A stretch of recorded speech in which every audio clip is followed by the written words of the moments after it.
আসসালামু আলাইকুম রহমতুল্লাহ বরকাতুহ। আশা করি আপনারা সবাই ভালো আছেন।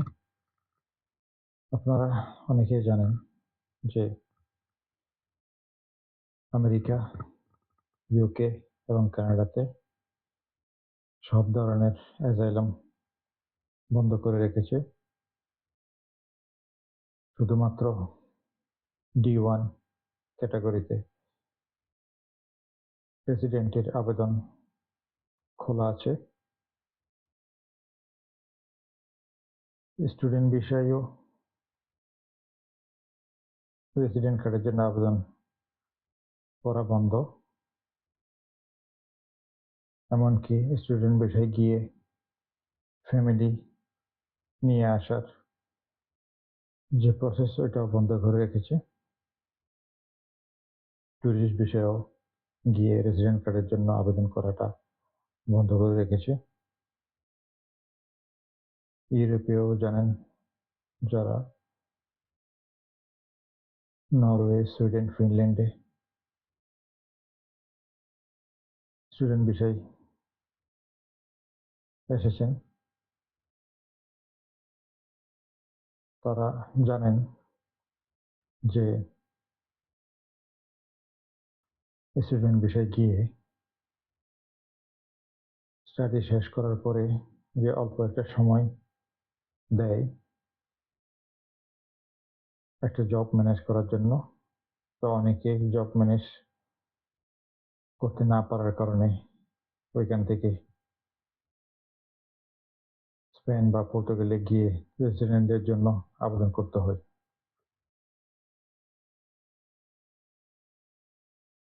ইউরোপের কয়েকটা দেশে যেমন Portugal, Spain, Croatia, Poland, Romania এসব দেশে D1 ভিসাতে গিয়ে রেসিডেন্ট কার্ড পেতে পারেন। আর আরেকটা ক্যাটাগরি হচ্ছে ডিপি, যেটা ইউরোপের 4-5টা দেশে জন্য প্রযোজ্য। সেগুলো হচ্ছে পর্তুগাল, স্পেন, জার্মানি, অস্ট্রিয়া এবং Finland. Germany, Finland, Austria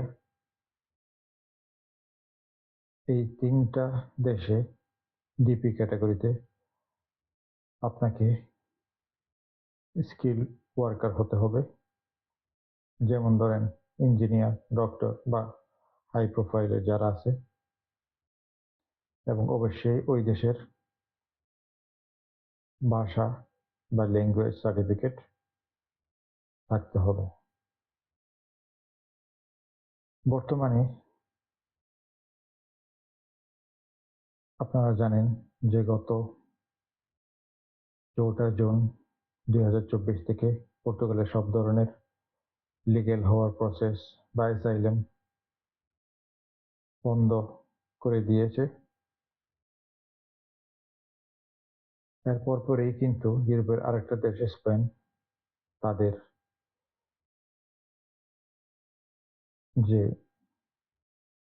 resident card পাওয়ার প্রসেস বা বৈধ হওয়ার যে সুযোগ সেটা ওপেন করেছে।